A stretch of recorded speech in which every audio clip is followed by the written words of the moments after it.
também ele pergunta na mitologia, na página 10.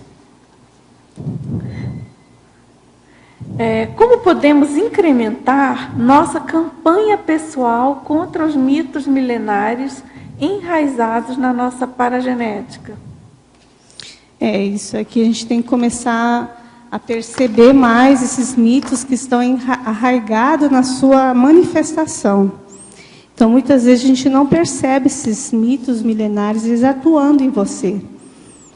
Então, você tem que fazer muita autopesquisa para você começar a perceber quais são os mitos que fazem, que perturbam a sua manifestação e que ela não é positiva, ainda ela tá patológica.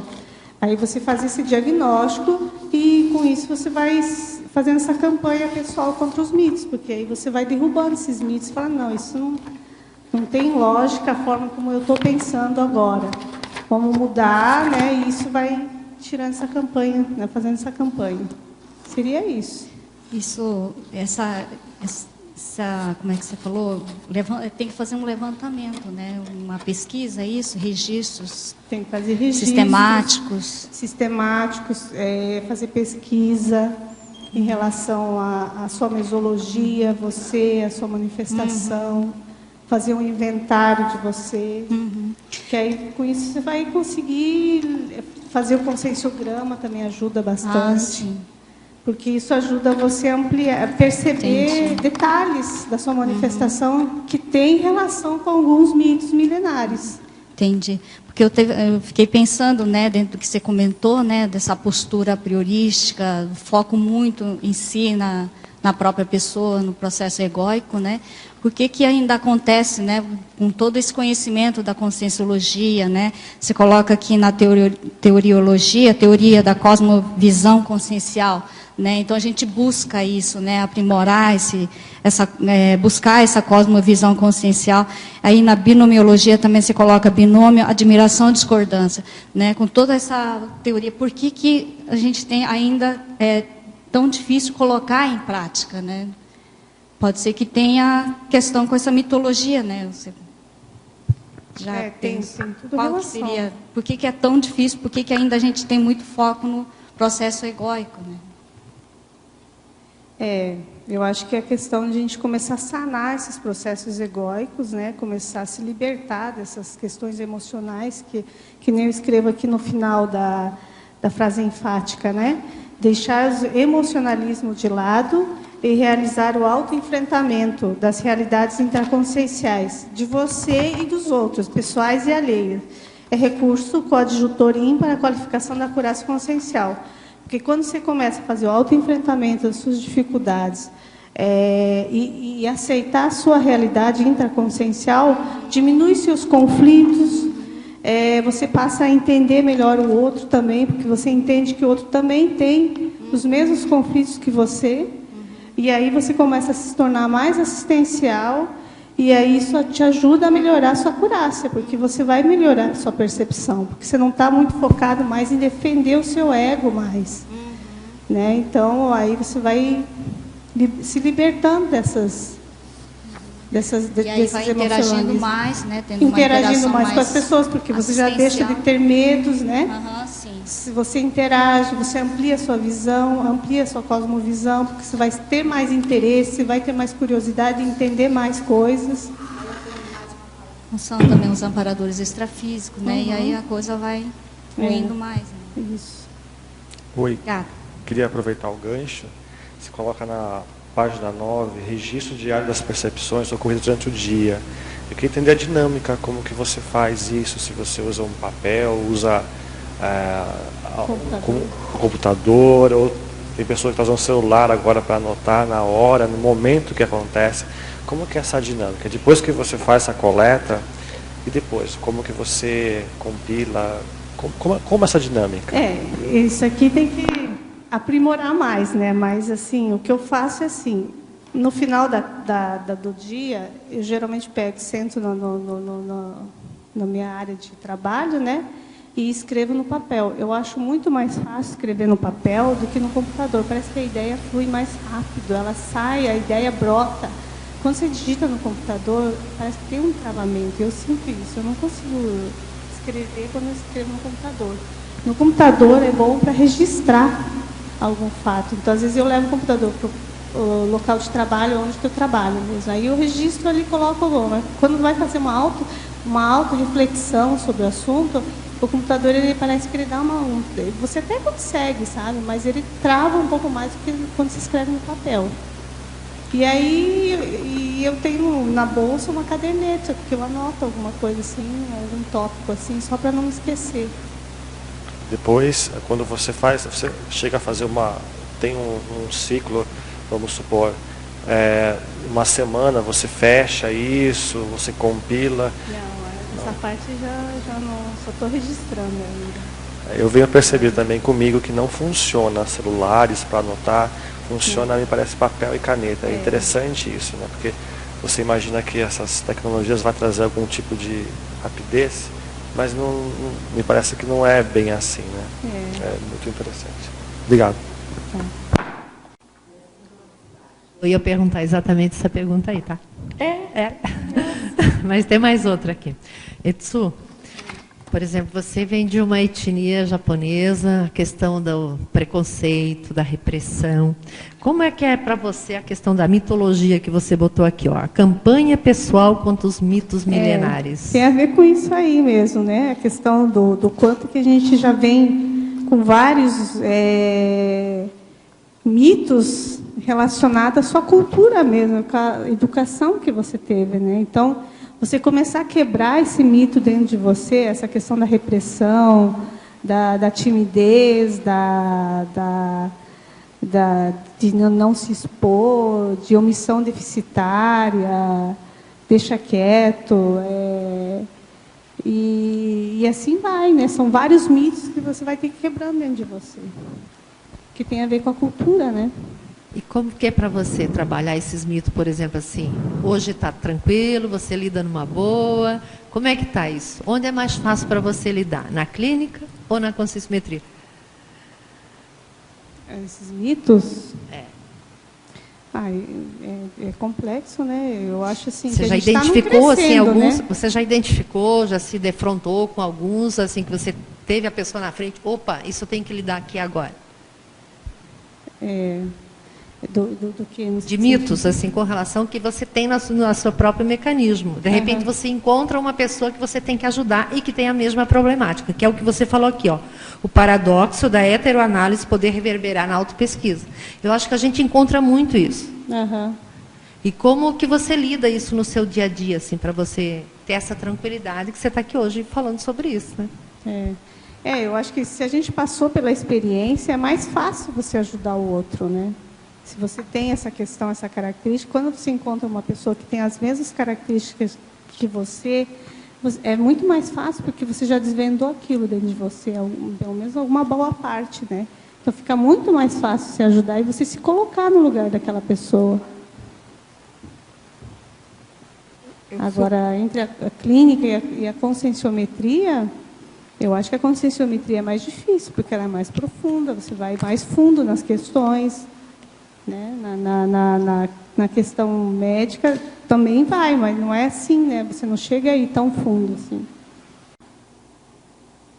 Agora, Tsuka, eu queria ouvir você sobre a sua condição de médica em relação a esse assunto.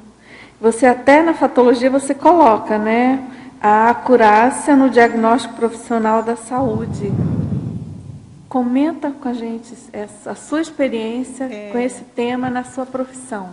Então, na medicina, tem muitas doenças que são muito próximos, os sintomas são muito parecidos. Então, se você não estiver muito atento, às vezes um detalhe que você deixa passar, você erra o diagnóstico.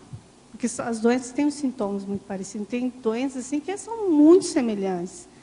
Então, quando você olha um detalhe, às vezes uma feridinha, um negocinho ali, aí você já fecha o diagnóstico, muda todo o diagnóstico. Ele estava indo para um caminho, vai para o outro caminho.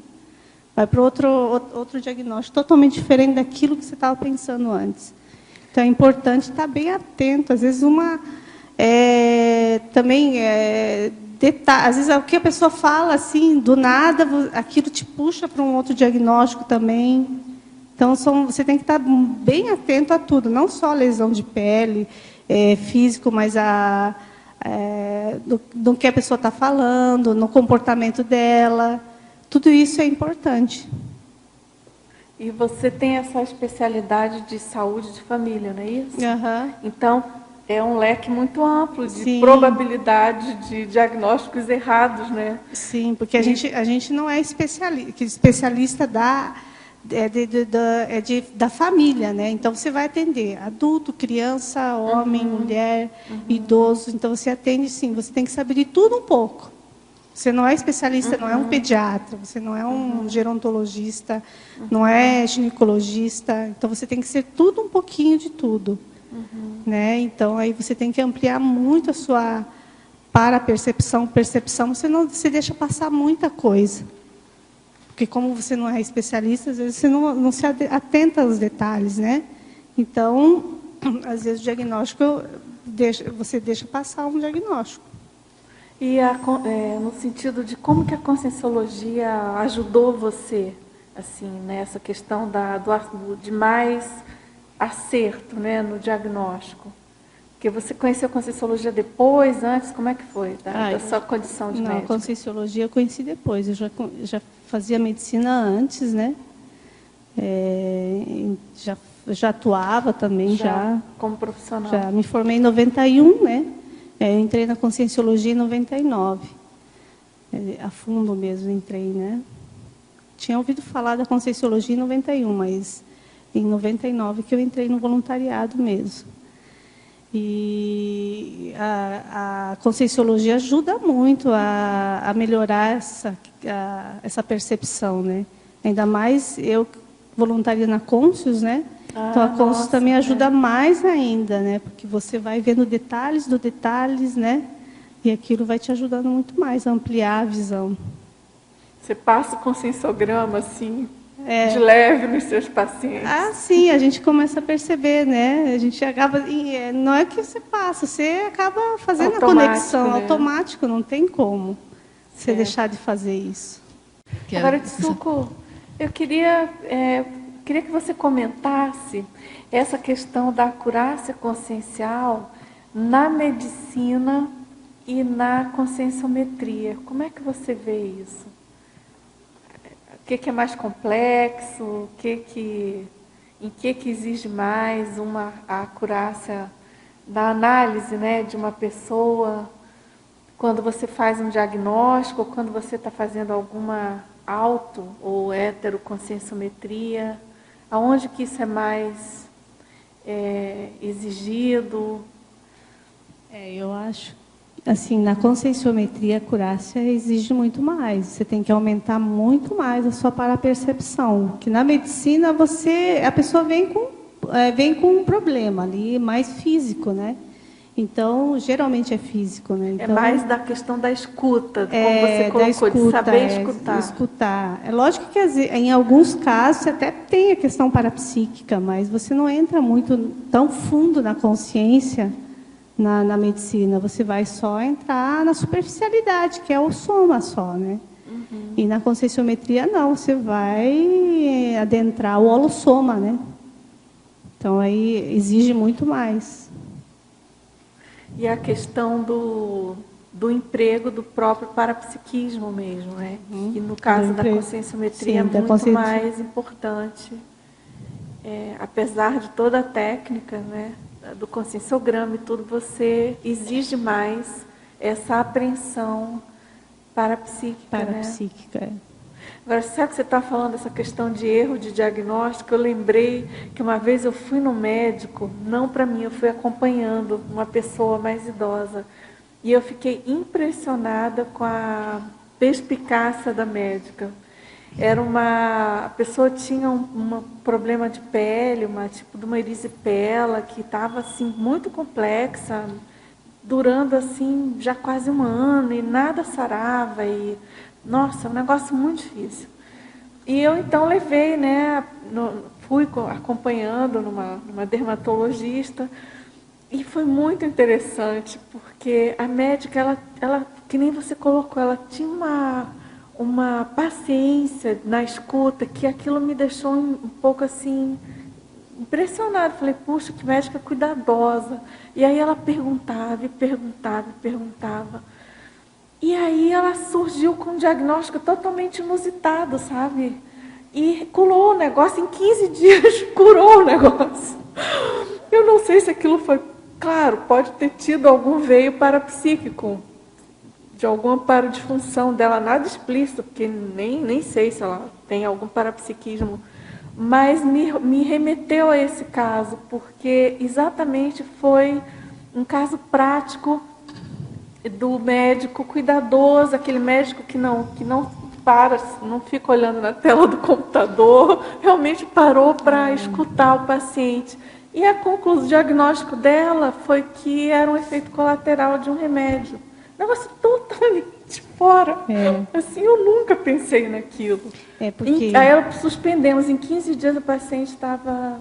Acabou, não acabou 100%, mas começou a decair o problema. A dermatologia, a especialidade, ela é difícil por isso. Na verdade, ela tem que aumentar muito essa questão da acurácia, porque detalhe, é uma casquinha ali na pele, você muda o diagnóstico totalmente. Então, a dermatologia ela é complicada por isso, porque as lesões são muito parecidas, tem muitas lesões muito iguais.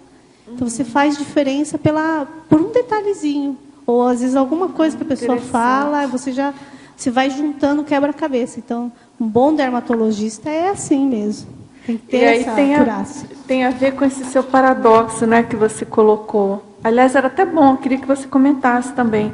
O paradoxo da simplicidade poder revelar a complexidade. É bem esse caso aí mesmo, né? De você observar um pequeno detalhe, aquilo mudar todo o diagnóstico, mudar toda o quadro, né, o quadro da pessoa, por um detalhe. Que normalmente passa desapercebido, que as pessoas não se atentam.